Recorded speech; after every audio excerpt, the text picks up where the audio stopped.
En una de las cápsulas anteriores habíamos visto las distintas operaciones que se pueden realizar en Python. Exponenciación, identidad, cambio de signo, multiplicación, división, módulo, suma y resta.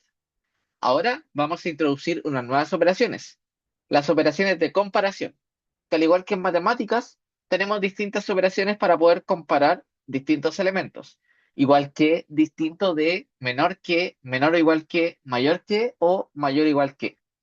Notar que el igual que se escribe con doble igual, el distinto de se escribe con un símbolo de exclamación y luego un igual. Este orden tiene que respetarse sí o sí.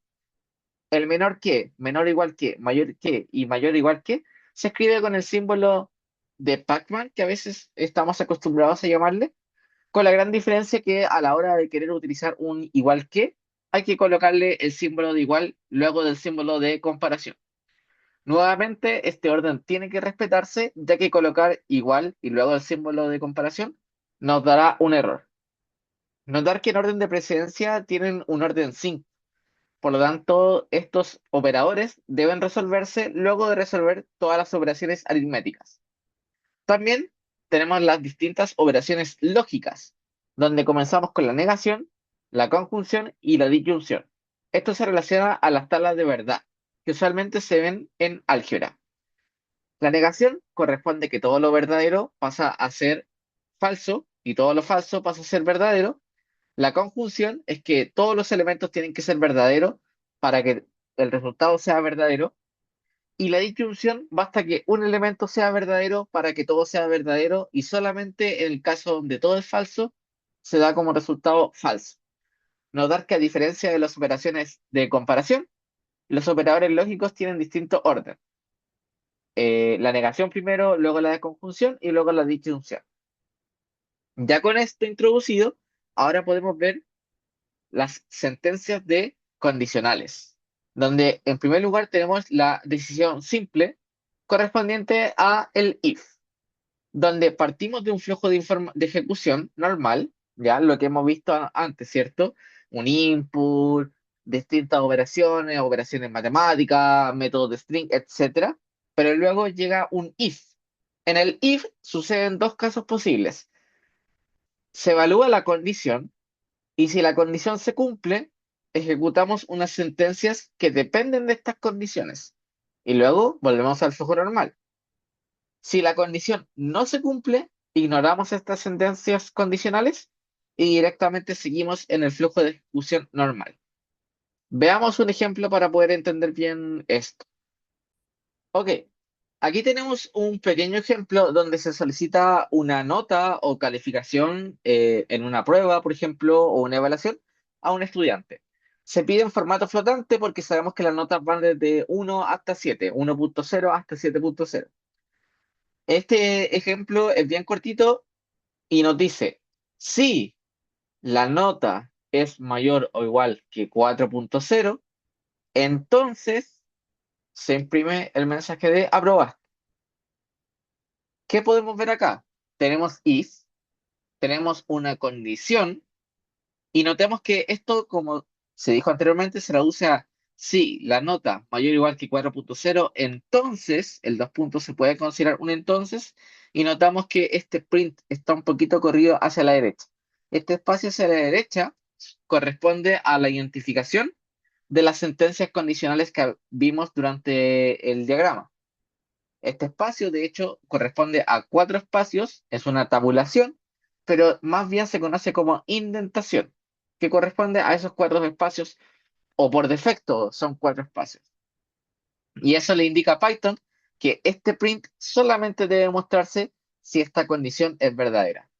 Si la condición no fuera verdadera, ignoraríamos este print y simplemente seguiríamos aquí si escribiera algún código extra, que sería el flujo normal.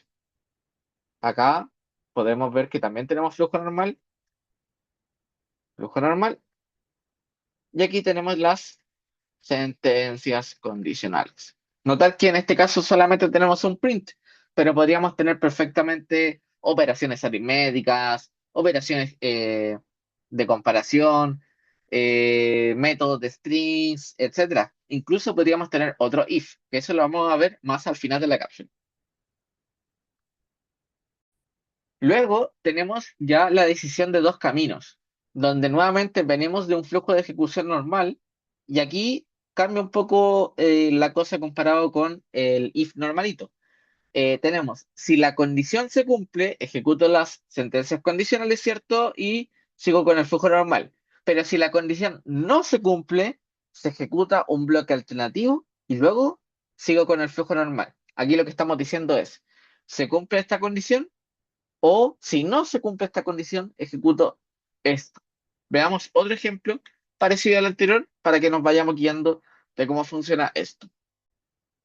En este ejemplo, que es muy similar al anterior, podemos notar que ahora se agregó un else y luego un print reprobaste. Y en el flujo normal se colocó otro print que dice esto es del flujo normal. ¿Cómo funcionaría este código? Solicitamos la nota, ¿cierto? Y luego viene.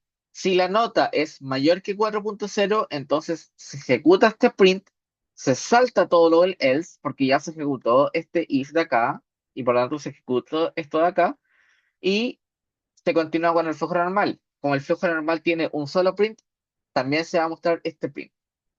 Pero si la nota que yo ingresé fuera, por ejemplo, un 3, entonces esta condición va a ser falsa y vamos a pasar al else y se va a ejecutar el código indentado del else. Y luego continuamos con el flujo normal. Probemos esto rápidamente para que veamos bien. Por ejemplo, si yo coloco un 4.5, aprobaste y esto es del flujo normal. Y si ahora coloco un 2.8, reprobaste y también del flujo normal. Esa es la decisión de los dos caminos, donde ahora tenemos, mejor dicho, un if y tenemos un else. El otro caso posible y más completo aún es la decisión en cascada, donde ahora tenemos if, tenemos un elif y tenemos un else. Notaremos que vamos a primero evaluar una condición correspondiente siempre al if. La primera condición siempre va a ser un if. Si la condición se cumple, se ejecuta el bloque condicional y sigo con el flujo normal. Pero si la condición no se cumple, ahora yo voy a tener un elif. ¿Cuál es la diferencia del elif y el else? Que con el elif yo puedo colocarle otra condición específica, mientras que el else es un si no. Básicamente, si no se cumplieron todas las condiciones anteriores, ejecuto lo del else. Pero el elif me permite tener una segunda condición, una tercera condición, una cuarta, quinta, sexta, etcétera. Puedo tener cuantos elif yo quiera, siempre y cuando antes del primer elif haya un if. Eso es requisito sí o sí. Si no, va a tener problemas. No podemos tener solamente un elif y un else. Tiene que al menos haber, o mejor dicho, tiene que haber un if sí o sí, y luego pueden ya haber elifs. Y ahí ya la cantidad que haya depende de las condiciones. Como podemos ver acá, si la condición se cumple, se ejecuta el segundo bloque, y si ya no se cumplió ninguna de las otras, ejecuto el bloque alternativo correspondiente al else. Bien, en este ejemplo, nuevamente similar en el contexto, ahora tenemos unas pequeñas diferencias. Tenemos que ahora tenemos un if que nos dice si la nota es igual a 7, entonces genial, aprobaste con nota máxima. Pero si la nota no es igual a 7, vamos a preguntarle si la nota es mayor o igual que 6. Si es así, aprobaste con muy buena nota. Si no se cumple este, vamos al siguiente if. Si la nota es mayor o igual que 5, aprobaste con buena nota. Si no se cumple este, vamos con el otro elif. Si la nota es mayor que 4, aprobaste. Y el último elif nos dice si la nota es mayor o igual que 3 y es menor que 4, entonces reprobaste, pero puedes rendirla por. En el caso contrario, y el caso contrario siendo que no se cumplió esta condición, ni esta condición, ni esta condición, ni esta condición, ni tampoco esta condición, entonces simplemente reprobaste. Y se mantiene el flujo normal con normalidad porque eso siempre se va a continuar independiente de la condición que se ejecuta. Si ahora probamos esto, vamos a cerrar esta consola, ahí sí. Si colocamos, por ejemplo, la nota 7, aprobaste con nota máxima. La nota 4.6, aprobaste. Un 3.2, reprobaste, pero puede rendir por un 4, no, un 5.2, aprobaste con buena nota. Y podemos ver que así funciona básicamente la decisión en cascada, donde tenemos varios elif, un solo if y luego tenemos un else. Por supuesto que nosotros podríamos haber omitido este caso, este else, y haberlo dejado solamente con un if y elif, y funcionaría el programa igual. La diferencia es que si ingresáramos, por ejemplo, un valor como un 1.8, tendríamos solamente el flujo normal. Se le podría entender al usuario que reprobó, pero es mejor decírselo directamente que está reprobado. Veamos ahora un último caso, ya para finalizar con condicionales. En este último ejemplo, tenemos ahora la asistencia como entrada, se está solicitando como un número entero, y ahora vamos a solicitar una condición. Si la asistencia es mayor o igual que 75, entonces ahora yo voy a preguntar sobre la nota. En el caso contrario, simplemente reprobó por inasistencia. Y esto refleja la realidad del curso. Sabemos que para rendir por o directamente para aprobar el curso, tenemos que tener una asistencia de al menos el 75%. Entonces, ahí podemos ver un ejemplo claro de una decisión dentro de una decisión. Si tenemos la asistencia, podemos empezar a ver si es que la nota nos da para aprobar. Pero si no tenemos la asistencia, directamente se reprueba. Y el flujo normal, como siempre, se mantiene con normalidad. Entonces, por ejemplo, si ahora yo coloco una nota de 5.3, pero una asistencia del 78, aprobaste con buena nota. Ahora, si yo colocara, por ejemplo, un 5.7, pero la asistencia es directamente un 30%, reprobaste por inasistencia. Y como pueden ver ahí, ni siquiera se entra a la condición de verificar cuál es el rango de nota o cuál es la calificación de la nota, porque directamente yo reprobé por inasistencia.